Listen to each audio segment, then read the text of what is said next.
Sinakmal ng aso ang mukha ng isang ginang sa San Fernando, Pampanga. 13 pa ang kinagat ng parehong aso na ayon sa mga otoridad ay may rabies.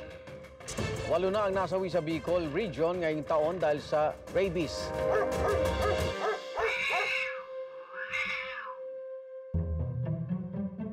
Ang mga alagang pusa, kilala bilang malalambing.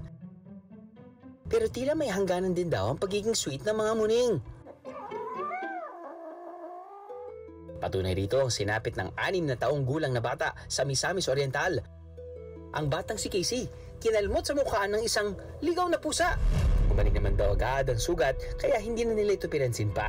Pero makalipas ang 1 buwan, ginurantang sila ng isang makapanindig balahibong kalagayan. Si Casey kasi biglang sumakit ang tiyan, nahirapang kumain. At ang pinakamalala, nagsimulang maglaway na rin ang bata.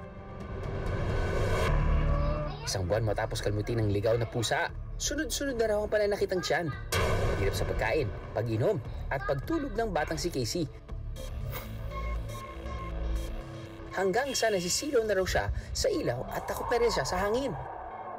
Pero ang pinakamalala, ang bata nagsimula na rin daw maglaway. At nagkaroon pa ng seizures at hallucination. Agad na isirugod ng kanyang mga magulang si Casey sa ospital. Pero sa kasamaang palad, binawian ng buhay si Casey matapos ang 2 araw.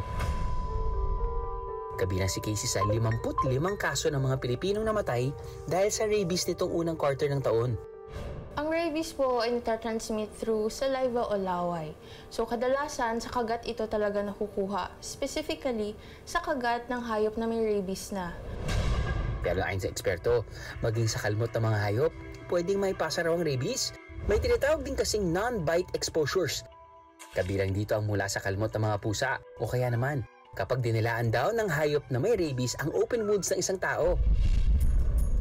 Dito naman sa Cebu, isang kumakahol na balita ang gumulat sa pamilya ng isang lolo matapos itong matagpo ang nakahandusay at wala ng buhay. Punit-punit daw ang damit at may mga kagat pa raw ito sa mukha, tiyan at iba pang bahagi ng katawan. At ang tinuturong mga salarin, ang kanyang 5 alagang aso na di umano'y nakitaan na nila noon pa ng senyalis ng pagwawala. Ano nga ba ang mga dapat at hindi dapat gawin kapag nakagat o nakalmot ng hayop? Una, huwag na huwag itong lalagyan ng bawang o suka. Hindi ito tapsilog. Hindi gaya sa mga payo noon ng matatanda. Dahil ang mga ito, pwedeng maka-infect at baka mas lumala pa yung sugat. Sa halip, hugasan ang sugat ng tubig at sabon sa loob ng 10 minuto.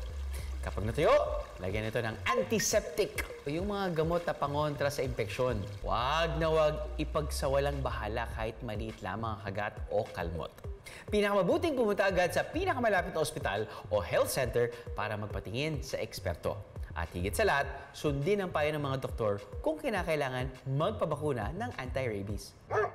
Totoo nga rin kaya na kapag kinagat sa paa, ay matatagalan pa dumaloy ang rabies sa utak ng tao. Hindi totoo yung 1 inch per year ay magta-travel siya papunta sa utak. Walang may alam kung kailan makakapunta sa utak ang rabies virus. Tamang kaalaman, pangangalaga at bakuna. Yan ang mga solusyon para maiwasan at maagapan ang rabies. Dahil kung ipagsasawalang bahala, parehong buhay ng tao at hayop ang malalagay sa peligro. At yan ang nangangagat na katotohanan.